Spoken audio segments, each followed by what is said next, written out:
ബിസ്മില്ലാഹിർ റഹ്മാനിർ റഹീം.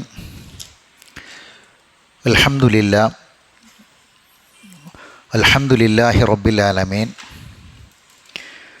വസ്സലാത്തു വസ്സലാമു അലാ അഷ്റഫിൽ അംബിയാഇ വൽ മുർസലീൻ നബിയ്യിനാ മുഹമ്മദിൻ വഅലാ ആലിഹി വഅസ്ഹാബിഹി അജ്മഈൻ. അമ്മാ ബഅദ്. സൂറത്തുൽ ബഖറയിലെ അവസാനത്തെ ആയത്തുകളുടെ ആമന റസൂലിൻ്റെ വിശദീകരണമാണ് പറഞ്ഞു വരുന്നത്. ഉഫ്രാനക റബ്ബന വയിലേക്കൽ മസീർ വരെ കഴിഞ്ഞ ക്ലാസ്സിൽ നമ്മൾ പറഞ്ഞു. ഇനി അതിൻ്റെ ബാക്കിയാണ് പറയാനുള്ളത്. ആമന റസൂലിൻ്റെ പ്രത്യേകതകളും അത് പഠിക്കേണ്ടതിൻ്റെ ആവശ്യകതയും, ആമന റസൂല് ഒരു വിശ്വാസിയുടെ ഹൃദയത്തിൽ എപ്പോഴും ഉണ്ടായിരിക്കണം, അത് ചൊല്ലേണ്ട സന്ദർഭങ്ങൾ, സമയങ്ങൾ, എങ്ങനെയൊക്കെ നമ്മുടെ ഈമാനിനെയൊക്കെ ഇതെങ്ങനെ ബാധിക്കുന്നു എന്ന കാര്യങ്ങളൊക്കെ നമ്മൾ കഴിഞ്ഞ ക്ലാസ്സിൽ വിശദമായിട്ട് പറഞ്ഞതാണ്. ഇപ്പോൾ ഈ ആയത്തുകളുടെ അർത്ഥവും വിശദീകരണവുമാണ് നമ്മൾ പറഞ്ഞു വരുന്നത്. അപ്പോൾ എല്ലാവരും ഒന്ന് ആമന റസൂൽ ഒന്ന് ഓതിയിട്ട്, ഒരു തവണ ഓതിയിട്ട് നമുക്ക് അതിലേക്ക് കടക്കാം.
നമ്മുടെ ഖുർആൻ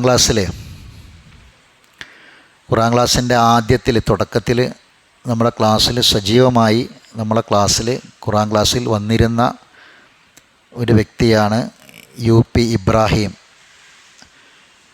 ഇന്നലെ മരണപ്പെട്ടു. വ്യാപാരി വ്യവസായിയുടെ മുൻ പ്രസിഡൻ്റൊക്കെ ആയിരുന്നു താന്നൂർ യൂണിറ്റിൻ്റെ. പിന്നെ ഇവിടെ സിറ്റി ഫാൻസി ഉണ്ടായിരുന്നു നമ്മളെ പള്ളീൻ്റെ മുന്നിൽ, അതിൻ്റെ ഉടമയായിരുന്നു. താമസപ്പോൾ ഇവിടെ ഈ കാരാടാണ് താമസം.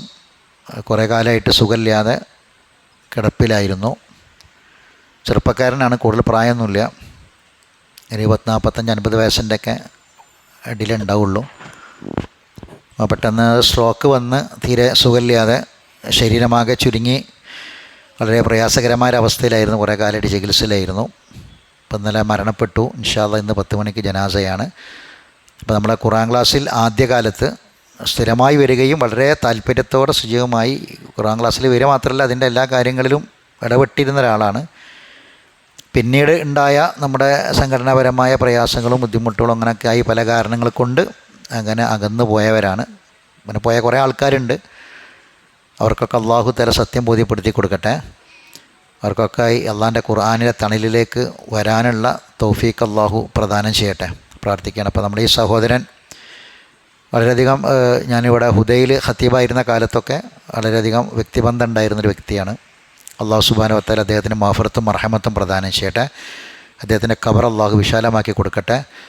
അദ്ദേഹത്തിൻ്റെ കുടുംബത്തിന് അള്ളാഹു മനസ്സമാധാനം പ്രദാനം ചെയ്യട്ടെ.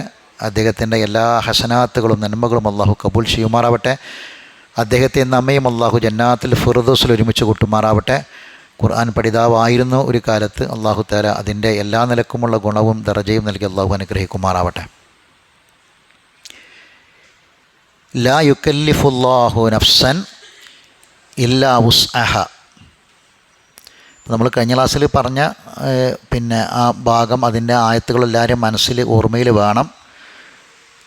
അതിൻ്റെ ആദ്യ ഭാഗം, കാരണം എന്താണെന്ന് ചോദിച്ചാൽ അതിൻ്റെ ബാക്കിയായിട്ടാണ് പിന്നീട് ഈ ആയത്തിൻ്റെ ബാക്കിയുള്ള ഭാഗങ്ങൾ വരുന്നത്. ലാ യുകല്ലിഫുല്ലാഹു നഫ്സൻ, അള്ളാഹു ഒരു നഫ്സിനെയും നിർബന്ധിക്കുകയില്ല. ലാ യുകല്ലിഫു, കല്ലഫ യുക്കല്ലിഫു എന്ന് പറഞ്ഞാൽ നിർബന്ധിക്കുക. ലാ യുക്കല്ലിഫുല്ലാഹു, അള്ളാഹു നിർബന്ധിക്കുകയില്ല. നഫ്സൻ, ഒരു നഫ്സിനെയും, ഒരു ദേഹത്തെയും, ഒരാളെയും,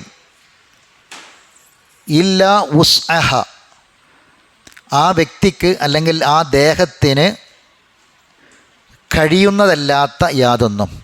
വുസ് എന്ന് പറഞ്ഞാൽ ശരിക്കും വസിഅ എന്ന് പറഞ്ഞാൽ വിശാലമായി എന്നാണ്.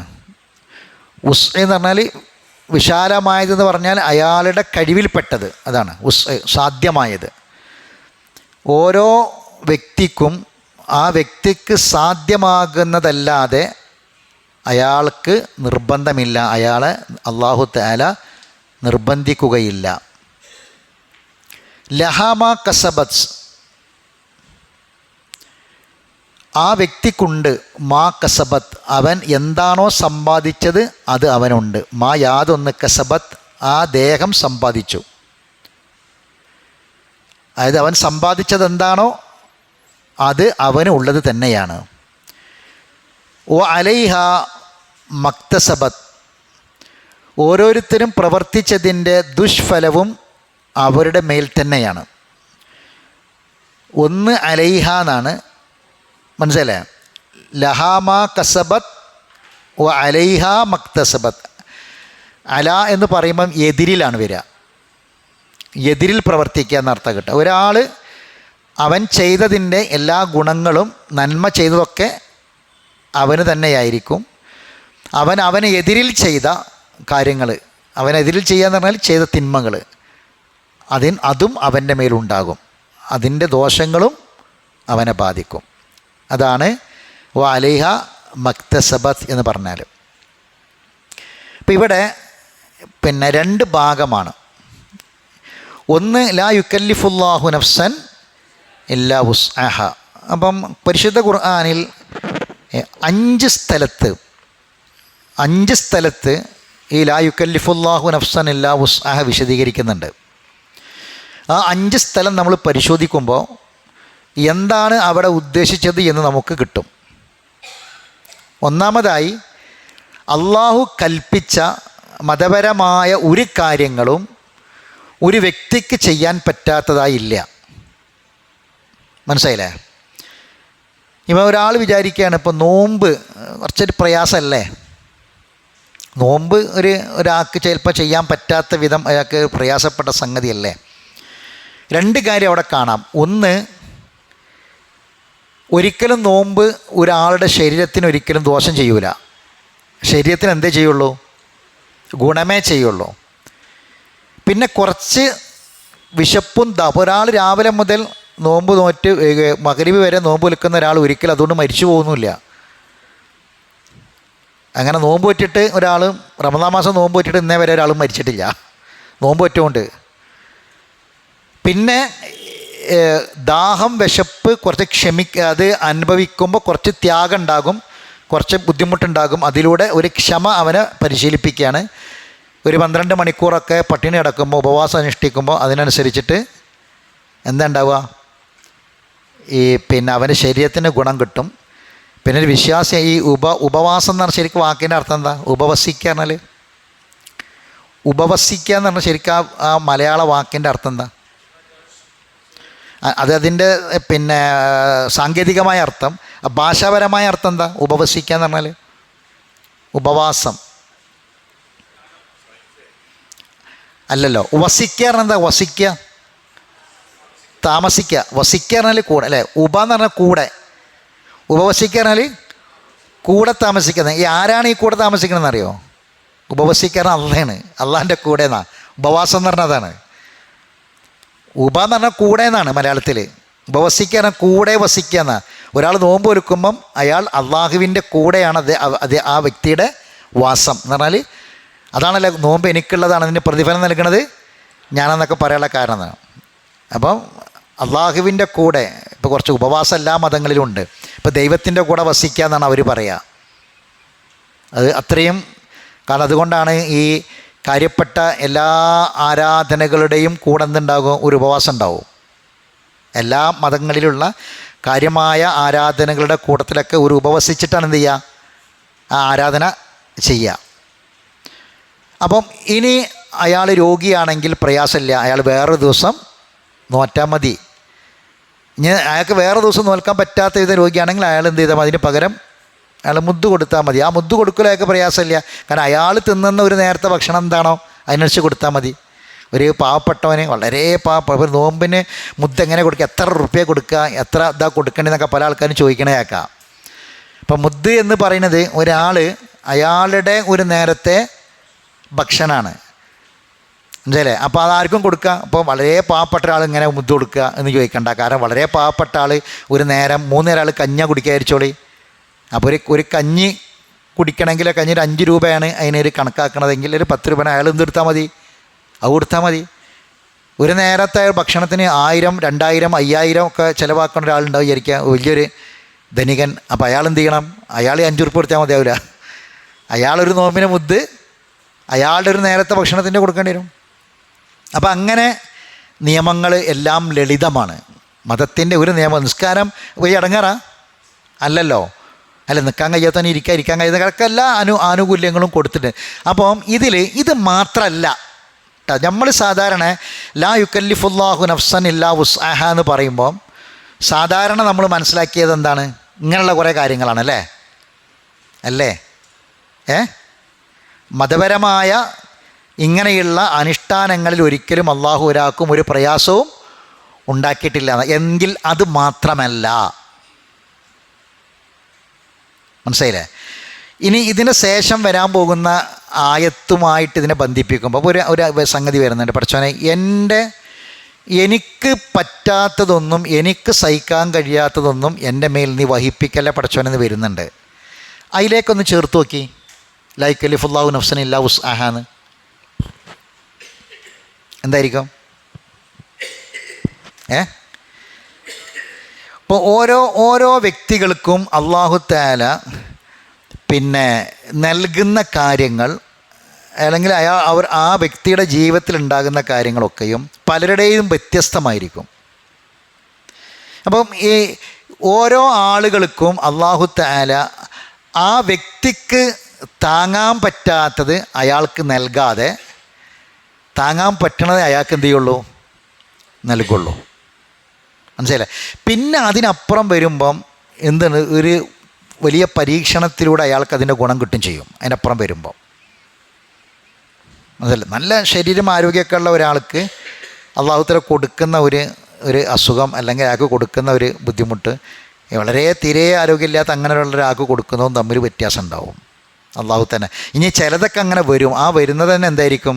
വലിയൊരു പരീക്ഷണത്തിൻ്റെ ഭാഗം. ഒരു സാമ്പത്തികമായി വലിയൊരു ഇതുള്ള ഒരാൾക്ക് സാമ്പത്തികമായി വലിയൊരു പ്രതിസന്ധി കൊടുക്കുന്നത് അതിനെ തരണം ചെയ്യാൻ കഴിവുള്ള പറ്റുന്ന ഒരാൾക്ക് കൊടുക്കും. ഇനി അതിനപ്പുറം ഒരാൾ വരികയാണെങ്കിൽ അയാൾക്ക് അതിലൊരുപാട് ഖൈറുകൾ അയാൾക്ക് ഈമാൻ ഉണ്ടെങ്കിൽ അള്ളാഹു ചെയ്തു വെച്ചിട്ടുണ്ടാവും. അപ്പം അങ്ങനെ കുറേ ആശയങ്ങൾ ഇതിൽ വരുന്നുണ്ട്. അപ്പം നമുക്ക് നോക്കാം എന്തൊക്കെയാണ്. അപ്പോൾ അർത്ഥം എഴുതിക്കൊള്ളൂ. ലാ യുക്കല്ലിഫുല്ലാഹു നഫ്സൻ ഇല്ലാ വുസ്അഹ എന്നതിൻ്റെ അർത്ഥം ഓരോരുത്തർക്കും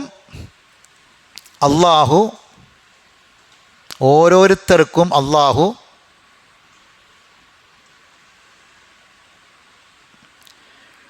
അയാളുടെ കഴിവിൽപ്പെട്ടതല്ലാതെ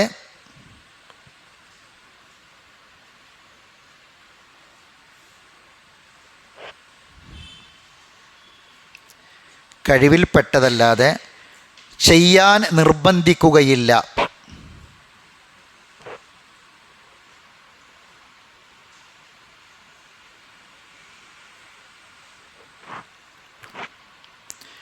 ഓരോ വ്യക്തിയും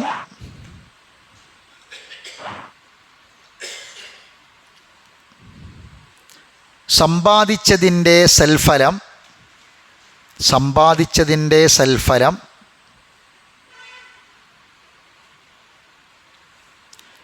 അവരവർക്കു തന്നെയാണ്.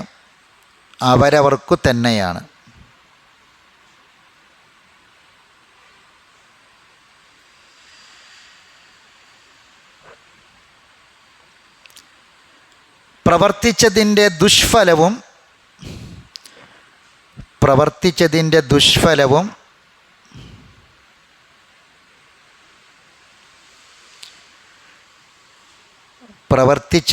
ദുഷ്ഫലവും അവരവർക്ക് തന്നെയാണ്.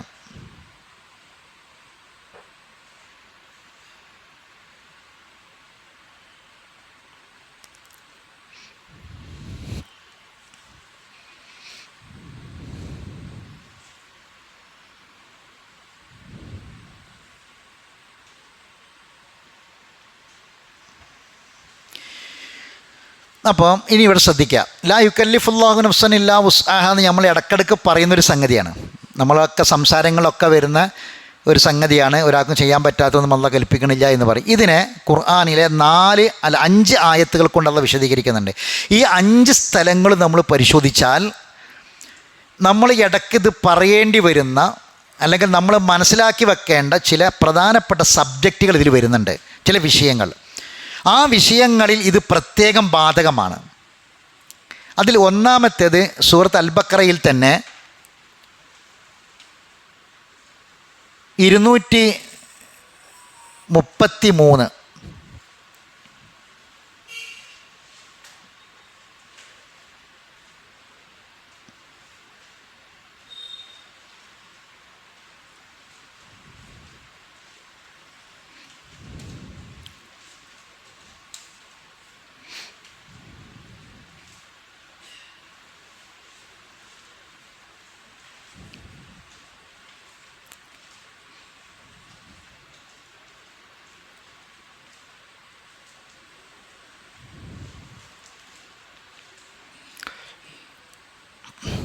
ആയത്ത് കണ്ട ആയത്തിൻ്റെ അർത്ഥം പറയാം, ശ്രദ്ധിക്കുക, കൈ വെച്ചോളേ. വൽ വാലിദാത്തു, ഉമ്മമാരുടെ മേൽ, ശ്രദ്ധിക്കണേ, ഉമ്മമാരുടെ മേൽ ബാധ്യതയാണ്, ഉമ്മമാർ ചെയ്യേണ്ടതാണ്. യുർളിഅന, അവർ മുല കൊടുക്കണം, ഔലാദഹുന്ന, അവരുടെ മക്കൾക്ക്, ഹൗലൈനി കാമിലൈനി, പൂർണ്ണമായ 2 കൊല്ലം, പൂർണ്ണമായ 2 കൊല്ലം ഉമ്മമാർ കുട്ടികൾക്ക് മുല കൊടുക്കണം. വൽ വാലിദാത്തു യുർളിഅന ഔലാദഹുന്ന ഹൗലൈനി കാമിലൈനി. മനസ്സിലായില്ലേ? ഇതൊക്കെ എപ്പോഴാണ് പ്രശ്നം വരിക നിങ്ങൾ? ഈ ഭാര്യാഭർത്താക്കന്മാർ തമ്മിൽ എന്തെങ്കിലുമൊക്കെ വിഷയങ്ങൾ വരും, അകൽച്ച വരിക, ത്വലാഖിൻ്റെ വിഷയങ്ങൾ വരിക, ഇത്തരം കാര്യങ്ങൾ സംസാരിക്കുന്നതിനിടക്കാണ് അള്ളാഹ് ഈ വിഷയം പറയണത്. അപ്പം സാധാരണ ഉമ്മമാർ പിന്നെ 2 കൊല്ലം കുട്ടികൾക്ക് മുല കൊടുക്കും, അതിനൊന്നും പ്രശ്നമില്ല ഉമ്മമാർക്ക്. കാരണം 9 മാസവും 10 ദിവസവും വേദന സഹിച്ച്, പ്രയാസങ്ങളുടെ മേൽ പ്രയാസം സഹിച്ച് പിന്നെ പ്രസവിച്ച ഒരു ഉമ്മാക്ക് 2 കൊല്ലം കുട്ടിക്ക് മുല കൊടുക്കുക എന്നത് എന്തല്ല, പ്രയാസമല്ല. പക്ഷെ ഇന്ന് ഞാൻ പറയണമെന്നൊന്നും വിചാരിക്കരുത് കേട്ടോ. ഇന്ന് ഒരു പുതിയ സംസ്കാരം ഈ പുതിയ തലമുറയിൽ വളർന്നു വരുന്നുണ്ട്. എന്താണെന്ന് വെച്ചാൽ മാറിടം, പെണ്ണിൻ്റെ മാറിടം, അത് ഒരു സൗന്ദര്യത്തിൻ്റെ അടയാളമാണ് പെണ്ണിൻ്റെ മാറിടം എന്ന് പറഞ്ഞത്. അപ്പോൾ ഈ മാറിടം അത് ഇടിഞ്ഞു തൂങ്ങും എന്ന് പറഞ്ഞ് മുല കൊടുത്താൽ മാറിടത്തിൻ്റെ സൗന്ദര്യം ഇല്ലാതെയാകും എന്ന് പറഞ്ഞ് ഈ പുതിയ തലമുറയിലെ പെൺകുട്ടികൾ 2 കൊല്ലം പൂർണ്ണമായും കുട്ടികൾക്ക് മുലപ്പാൽ കൊടുക്കാൻ വിസമ്മതിക്കുന്നു. ഇതിപ്പോൾ ഈ അടുത്ത ദിവസം കുറച്ച് മുമ്പ് ഒരു വനിതാ ഡോക്ടർ, ഒരു മുസ്ലിമായൊരു വനിതാ ഡോക്ടർ അവരുടെ ഒരു സംസാരത്തിനിടക്ക് വളരെ ഗൗരവത്തോടെ സൂചിപ്പിച്ചൊരു കാര്യമാണ്. ഇത് അങ്ങനെ ഒരു അവസ്ഥയിലേക്ക് പുതിയ തലമുറ വരുന്നു.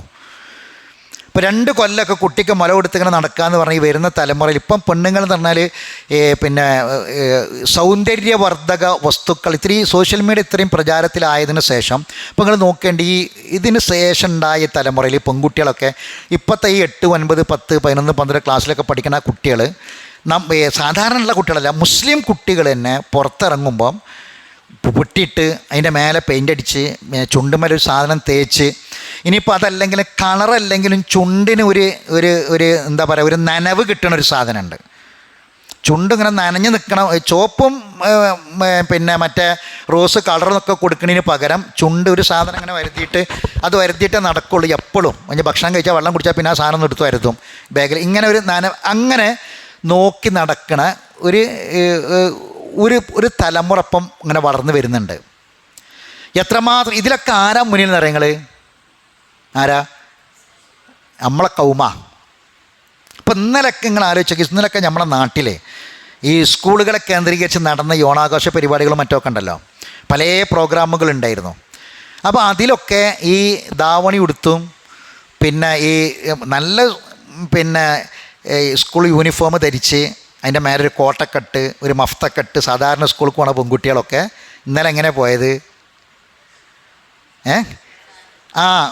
ആ കുട്ടിയൊക്കെ എന്ന് പറഞ്ഞാൽ ഈ സാരി ഉടുക്കി, ആ പ്രായത്തിലുള്ള പെൺകുട്ടിയൊക്കെ എന്ന് പറയുക 14, 15 വയസ്സുള്ള കുട്ടിക്ക് സാരി ഉടുക്കുക എന്നൊക്കെ പറഞ്ഞാൽ ഭയങ്കരത. ഇങ്ങോട്ട് കോലം കെട്ടിയിട്ട് തള്ളാര ബ്ലൗസും സാരിയൊക്കെ ഉടുത്ത് അത് ഇവിടെ കുറേ തൂങ്ങി അവിടെ കുറേ തൂങ്ങി അങ്ങനെ ആക്കി ഇങ്ങനെ ആക്കി, എന്നിട്ട് ആ കോലത്തിലായിരുന്നു ഇന്നലെ റോഡ് നിറച്ചും ആണും പെണ്ണും എല്ലാം ഫുൾ അങ്ങനെ തന്നെയായിരുന്നു.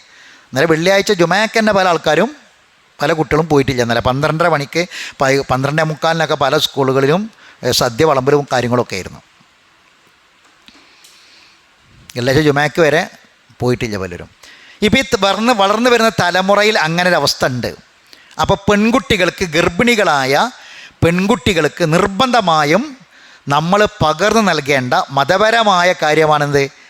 2 വർഷം പൂർണ്ണമായും കുട്ടികൾക്ക് മുല കൊടുക്കണം. മനസ്സിലായില്ലേ? അപ്പോൾ അവിടെ എന്ത് ചെയ്യരുത്? അതിനിടയിൽ പിന്നെ ചിലപ്പോൾ മുലപ്പാൽ കുറവുള്ള സ്ത്രീകളുണ്ടാകും, ഒറ്റപ്പെട്ട സംഭവങ്ങളൊക്കെ ഉണ്ടാകും, മുലപ്പാൽ ഉണ്ടാവില്ല. അപ്പോൾ ചിലപ്പോൾ എന്ത് ചെയ്യേണ്ടി വരും? കുട്ടികൾക്ക് വേറെ ഫുഡ് കൊടുക്കേണ്ടി വരും. അപ്പോൾ 2 കൊല്ലം കുട്ടിക്ക് ഈ ഭക്ഷണം മാത്രം, ഏത് മുലപ്പാൽ മാത്രം, വേറെയുള്ള ഒരു പിന്നെ നിർമ്മിക്കപ്പെട്ട ഒരു ഫുഡും കൊടുക്കാതെ, ഇപ്പം 6-ാം മാസത്തിൽ പിന്നെന്താണ് ലാക്ടേജൻ 1, 2, 3 എന്നൊക്കെ പറഞ്ഞ പലതുണ്ട്.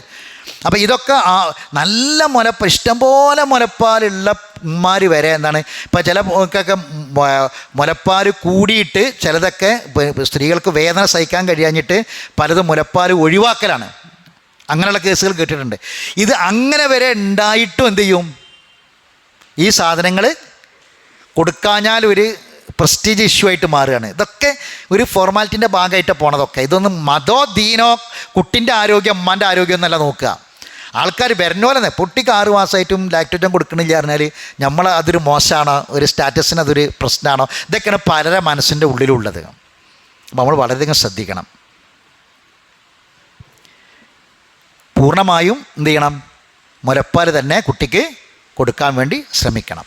ഇനി ലിമൻ അറാദ, ഇനി അവിടെ ഒരു സബ്ജക്റ്റ്, ഒരു സബ് പറയുന്നുണ്ട് അല്ലാഹു തആല. എന്താണ്? ലിമൻ അറാദ അൻ യുത്തിമ്മ റളാഅ, മുല കൊടുക്കുന്നത് പൂർണ്ണമായും മുല കൊടുക്കണം എന്ന് ഉദ്ദേശിക്കുന്നവർക്കാണ് ഇത്.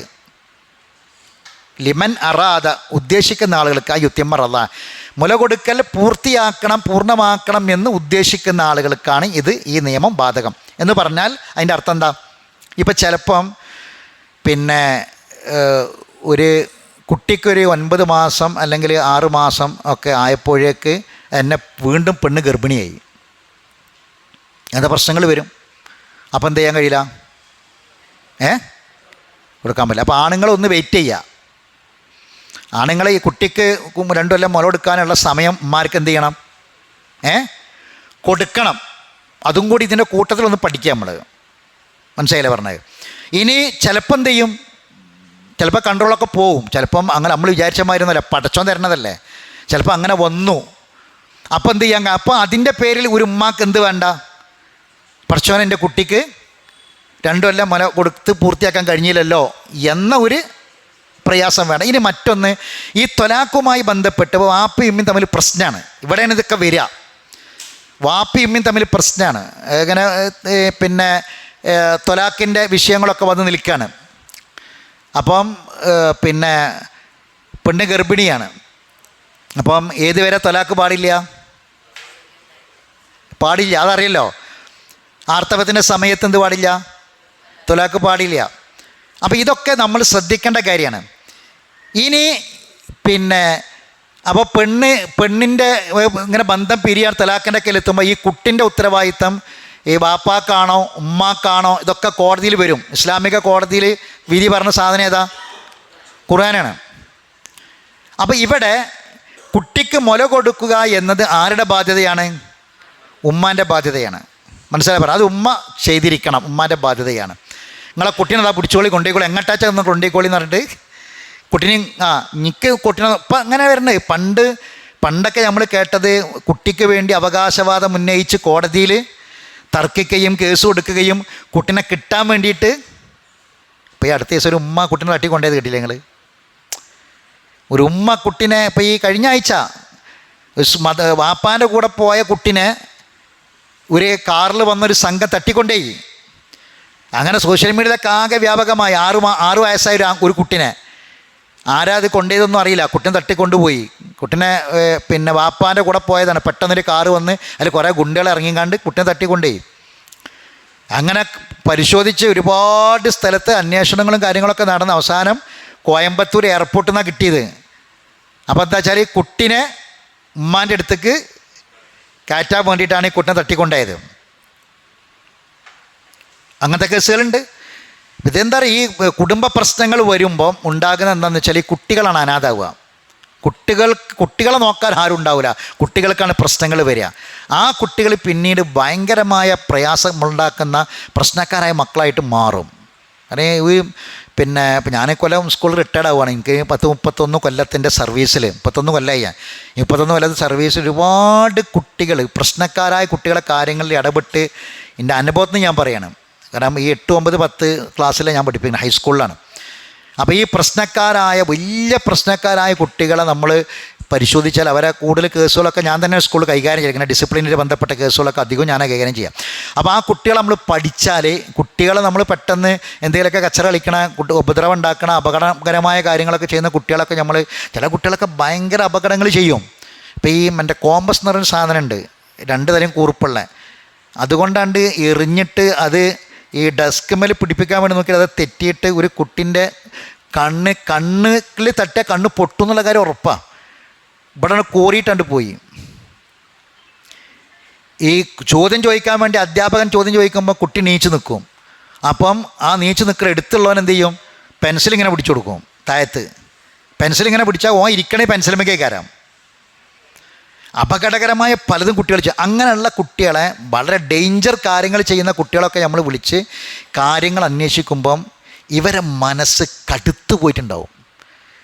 ഇങ്ങനെ കടുത്തു പോകപ്പോൾ ടീച്ചർമാരെ ചീത്ത പറയുക, മാഷന്മാരെ അടിക്കുക, കുട്ടികളെ ഉപദ്രവിക്കുക, ഇങ്ങനെയുള്ള കാര്യങ്ങളൊക്കെ ചെയ്യുക. അങ്ങനെ ഒരു ഭയങ്കര പ്രശ്നം ചെയ്യുന്ന കുട്ടികൾ, അവരെ മനസ്സ് കടുക്കാതെ. എന്തുകൊണ്ടാണ് ഈ 13 വയസ്സുള്ള കുട്ടി ഇത്രയും ക്രൂരമായ മനസ്സിൻ്റെ ഉടമയായി നമ്മൾ പരിശോധിക്കുമ്പം ആ കുടുംബത്തിലൊരു പ്രശ്നം ഉണ്ടാവും.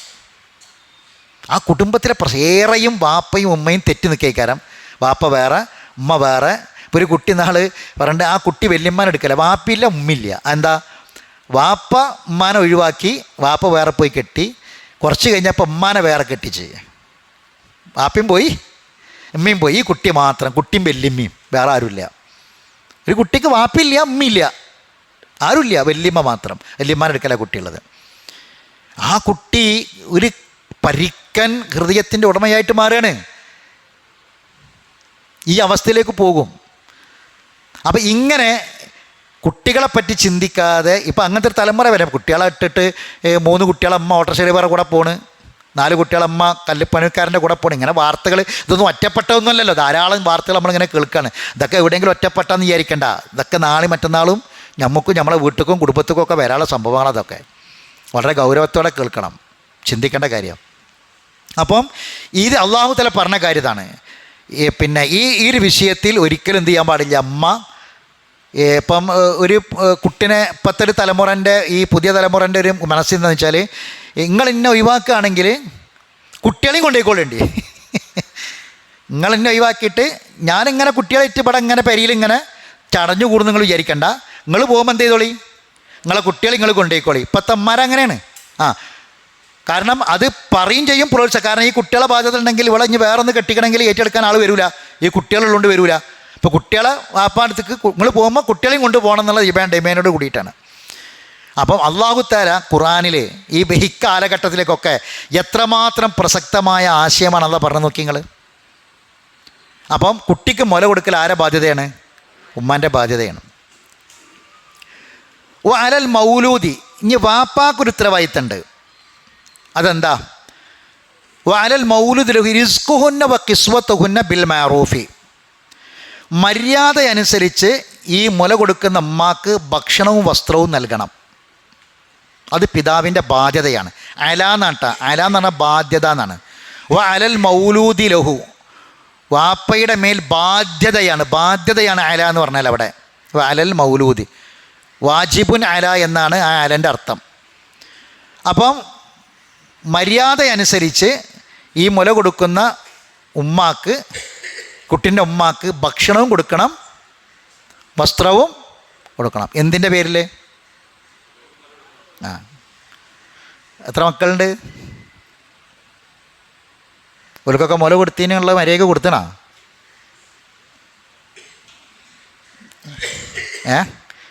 മുല കൊടുത്തിന് എക്സ്ട്രാ കൊടുക്കണമെന്നാ. അത് നമ്മൾ കൊടുക്കുന്നുണ്ട്, അതുപോരാ. അതല്ല, അത് നമ്മളല്ലെങ്കിലും കൊടുക്കണമല്ലോ, വേണ്ടേ? ഇല്ലെങ്കിലും കൊടുക്കണ്ടേ?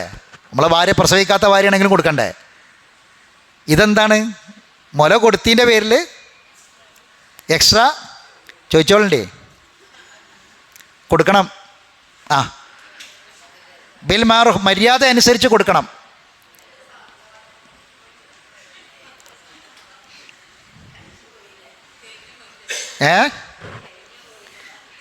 അല്ല, കഴിഞ്ഞു പോയാൽ പലിശ അടക്കം കിട്ടണമല്ലോ.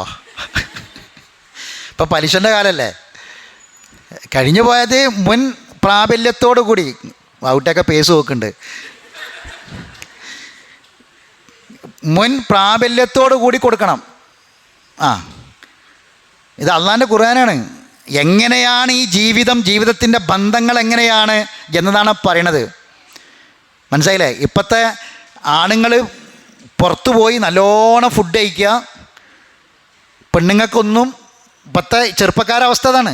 ഇപ്പോൾ കല്യാണം കഴിഞ്ഞാൽ എന്താ, കല്യാണം കഴിച്ച ചെറുപ്പക്കാരൊക്കെ അവസ്ഥ എന്ന് വെച്ചാൽ സ്നേഹിതന്മാരെ കൂടെ, ഓള് പെരയിലുണ്ടാവും, സ്നേഹിതന്മാരെ കൂടെ പോവുക, എന്നിട്ട് അവിടെ പോകുക, ഇവിടെ പോവുക, ആ ഹോട്ടൽ ഈ ഹോട്ടൽ, കാണുന്ന ഈ ബ്ലോഗർമാരിടുന്ന ഇതിലൊക്കെ പിന്നാലൊക്കെ പോയി അവിടെയും ഇവിടെയൊക്കെ പോയി ടേസ്റ്റ് നോക്കി ഭക്ഷണം കഴിച്ച് വരിക. ഇവിടെ ഈ പാവം സാധു കുട്ടിക്കും മുലയും കൊടുത്ത് അവിടെ ഇരിക്കുന്നുണ്ടാവും. അതിന് കാര്യമായിട്ടൊന്നും ഉണ്ടാവില്ല. ഈ വാങ്ങിക്കൊടുത്ത എന്തെങ്കിലും പരിയിലുള്ള എന്തെങ്കിലും റേഷനരിയും അതും കൊണ്ട് തൃപ്തിപ്പെട്ട് ജീവിക്കുന്നുണ്ടാവും. അപ്പം എക്സ്ട്രാ എന്ത് ചെയ്യണം? നല്ല ഫുഡും കിസ്വ, എന്താ കിസ്വ? നല്ല വസ്ത്രവും അവർക്ക് വാങ്ങിക്കൊടുക്കണം. അത് മുല കൊടുക്കുന്നതിന് എക്സ്ട്രാ, സാധാരണ കൊടുക്കുന്നതിന് അപ്പുറം മുല കൊടുക്കുന്നതിന് നല്ല ഭക്ഷണവും, മഅറൂഫ് എന്ന് പറഞ്ഞാൽ മാന്യമായ രൂപത്തിൽ കൊടുക്കണം. എന്തെങ്കിലും പിന്നെ 10 റുപ്യേൻ്റെ മാക്സി വാങ്ങിങ്ങാണ്ട് പിന്നെ 100 റുപ്യേൻ്റെ സ്റ്റിക്കർ ഒട്ടിച്ച് കൊണ്ടു കൊടുക്കല്ല. മാന്യമായത് കൊടുക്കണം. നല്ല അവനെ കൊണ്ട് കഴിയുന്ന രൂപത്തിലുള്ള മാന്യമായ ഭക്ഷണവും മാന്യമായ വസ്തു ആർക്ക് കൊടുക്കണം? ഇത് കൊടുക്കൽ ആരെ മേൽ ബാധ്യത? മൗലൂദ് എന്ന് പറഞ്ഞാരാ? നമുക്ക് മൗലൂദ് മറ്റേതേ അറിയുള്ളൂ. ഏത് മൗലൂദ്? തിന്നാനുള്ള മൗലൂദ് അറിയുള്ളൂ. ഈ മൗലൂദ് ഏതാ? വാപ്പ എന്നാണ് ഈ മൗലൂദിൻ്റെ അർത്ഥം. അതായത് കുട്ടി ജനിക്കാൻ കാരണക്കാരനായവെന്ന വാക്കിൻ്റെ അർത്ഥം. കുട്ടി ജനിക്കാൻ കാരണക്കാരനായ വ്യക്തി എന്നാണ് മൗലൂദ് എന്ന് പറഞ്ഞാൽ. മനസ്സിലല്ലേ? മറ്റേ മൗലിദാണ്. നമ്മൾ മൗലൂദ് എന്ന് പറയുമ്പോൾ എന്താണ്? കുട്ടി ജനിക്കാൻ കാരണക്കാരനായത് ആരാണോ ആ വ്യക്തിക്കാണെന്ത് പറയുക. അപ്പം അതാണ് അവിടെ ഉദ്ദേശിച്ചത്. അപ്പോൾ ഇവിടൊക്കെ നമ്മൾ ശ്രദ്ധിക്കണമെന്നറിയാം. ഇവിടെ ശരിക്കും വാലിദ് എന്ന് പറഞ്ഞാൽ പോരെ? വാലിദ് പറഞ്ഞാരാ? വാപ്പ അല്ലേ? പിന്നെന്താ മൗലൂദ് പറഞ്ഞ്? അതിന് ഒരു അർത്ഥമുണ്ട്. ഈ കുട്ടി ഉണ്ടാകാൻ കാരണക്കാരൻ ഇയാണ്. കുട്ടി ഉണ്ടാകാൻ കാരണക്കാരൻ നീയാണ്. അപ്പം അതുകൊണ്ട് ഈ കുട്ടീൻ്റെ ഉത്തരവാദിത്തം ഉണ്ട്. അല്ലാതെ വെറുതെ വാപ്പാന്നുകൊണ്ട് പറയാതെ, വാലിദെന്ന് പറയാതെ എന്ത് പറഞ്ഞു? മൗലൂദ്. കുട്ടി ജനിക്കാൻ കാരണക്കാരനായ വ്യക്തി ആരാണോ അയാളെ മേൽ ബാധ്യതയാണ് മുല കൊടുക്കുന്ന ഈ കുട്ടീൻ്റെ ഉമ്മാക്ക് മാന്യമായ രൂപത്തിൽ എന്ത് കൊടുക്കണം? ഭക്ഷണവും വസ്ത്രവും കൊടുക്കണം. എന്നിട്ട് അള്ളാഹ് പറയാ, ലാ തുകല്ലഫു നഫ്സുൻ ഇല്ലാ വുസ്അഹ. ഒരാളുടെ മേലും അയാൾക്ക് കഴിയുന്നതല്ലാതെ അള്ളാഹു നിർബന്ധിക്കുന്നില്ല, അള്ളാഹു കൽപ്പിക്കുന്നില്ല. അപ്പം കഴിയുന്ന കാര്യമാണ് ഇതൊക്കെ ചെയ്തിരിക്കണം. കഴിയുന്ന കാര്യമേ കൽപ്പിക്കുന്നുള്ളൂ, ചെയ്തിരിക്കണം. ഇനി ഇപ്പുറത്ത് പെണ്ണുങ്ങൾ മനസ്സിലാക്കേണ്ട ഒരു കാര്യം വീണ്ടും അള്ളാഹ് പറയാണ്. ഇപ്പം ഈ പറഞ്ഞതുകൊണ്ട് ഇനി ഇവിടുന്ന് പോയാൽ പെരി ചെന്ന പ്രശ്നം ഉണ്ടാകരുത്. അടുത്ത വായിച്ചു നോക്കി. ലാ തുലാറ വാലിദത്തുൻ ബി വലദിക. ഒരേ ഉമ്മയും ഒരു വാപ്പാനെ ദ്രോഹിക്കാൻ ഇത് കാരണമാവരുത്. ഈ പറഞ്ഞ കാര്യം എന്താകരുത്? ഒരു ഉമ്മയും ഒരു വാപ്പാനെ ദ്രോഹിക്കാൻ കാരണമാവരുത്. വലാ മൗലൂദുൻ ലഹു ബി വലദിഹി. നേരെ അങ്ങോട്ടുണ്ട്. മനസ്സിലായില്ലേ? അപ്പോൾ പരസ്പരം ഒരു ഉപദ്രവത്തിന് ബുദ്ധിമുട്ടിക്കാൻ ഇത് എന്ത് ചെയ്യരുത്? ഈ നിയമം കാരണമാവരുത്. ഇനി ഇതിൻ്റെ പേരിൽ എന്ത് വേണ്ട? ഈ ഖുറാൻ ക്ലാസ് കൊണ്ട് ഇനി പെരിയിലൊരു കുടുംബം പ്രശ്നം ഉണ്ടായി എന്ന് പറയരുത്. അള്ളാഹ് ഇത് പറഞ്ഞതുകൊണ്ട് എന്തുണ്ടാവരുത്? ഈ നിയമം പറഞ്ഞതുകൊണ്ട് ഒരിക്കലും അതിൻ്റെ പേരിൽ എന്ത് ചെയ്യരുത്?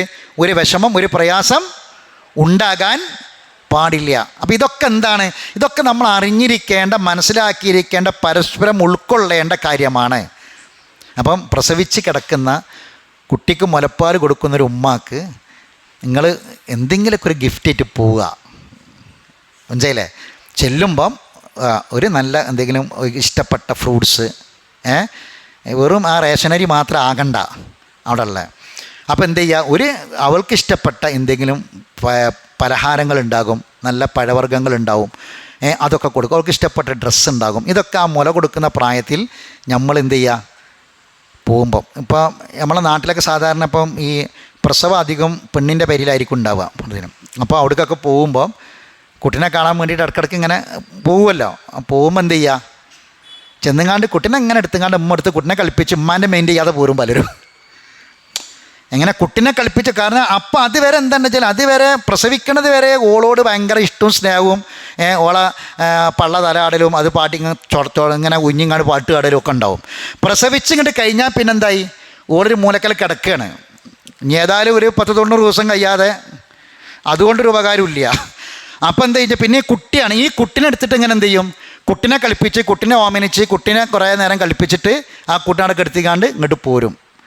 അപ്പോൾ എന്താ ചെയ്യുന്നത് വെച്ചാൽ ഈ പെണ്ണിനെ അങ്ങനെ കുട്ടീനെ സ്നേഹിച്ച്, കുട്ടീനെ ലാളിച്ച്, കൊഞ്ചിച്ച് പോലും ഈ പ്രസവിച്ച് കിടക്കുന്ന കുട്ടിക്ക് ഈ വേണ്ടി നമ്മളെ കുട്ടീനെ പ്രസവിക്കാൻ വേദന സഹിച്ച, പ്രയാസം സഹിച്ച മുഴുവൻ നാഡീ നരമ്പുകളെയും ഇളക്കി മറിച്ച വേദന സഹിച്ച് പ്രസവിച്ച് കുട്ടീനെ കണ്ടി തന്നതാണ് നമുക്ക്.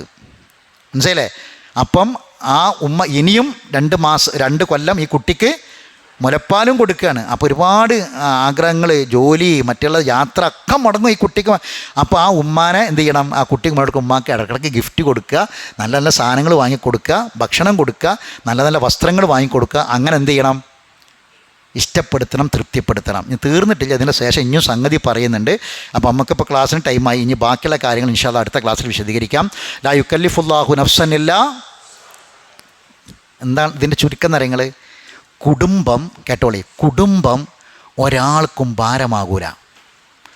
ഭാരമാകുന്ന ഒരു കാര്യവും അള്ളാഹ് നമുക്ക് തന്നിട്ടില്ല. എപ്പോഴാണ് കുടുംബം ഭാരമാകുന്നറിയോ? എപ്പോഴാണ്? ഈ ക്ലാസ് കേട്ട് അവസാനിച്ച് പോകുമ്പോൾ മനസ്സിലാക്കേണ്ട പോയിൻ്റ് അതാണ്. കുടുംബം ഭാരമാകൽ നമ്മളെ കുടുംബത്തിൽ നിന്ന് അള്ളാഹിൻ്റെ കൽപ്പന, അള്ളാഹിൻ്റെ കലാമ് മാറ്റിവെക്കുമ്പോഴാണ്. അള്ളാഹിൻ്റെ കലാമ് പഠിക്കുകയും അള്ളാഹിൻ്റെ കലാമ് പ്രാവർത്തികമാക്കുകയും ചെയ്യുക എന്ന കാര്യം മാറ്റിവെക്കുമ്പോൾ നമ്മളെ കുടുംബം ഭാരമാകും, നമ്മളെ ഭാര്യ ഭാരമാകും, ഭർത്താവ് ഭാരമാകും, മക്കൾ ഭാരമാകും, മനസ്സിൻ്റെ സമാധാനം ഇല്ലാതെയാക്കി മാറ്റും.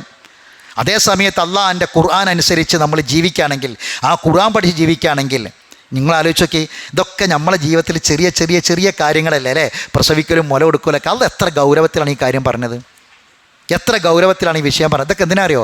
ഒരു വല്ലാത്തൊരു സ്നേഹം, വല്ലാത്തൊരടുപ്പം, ഒരു ഹൃദയ ഇണക്കം.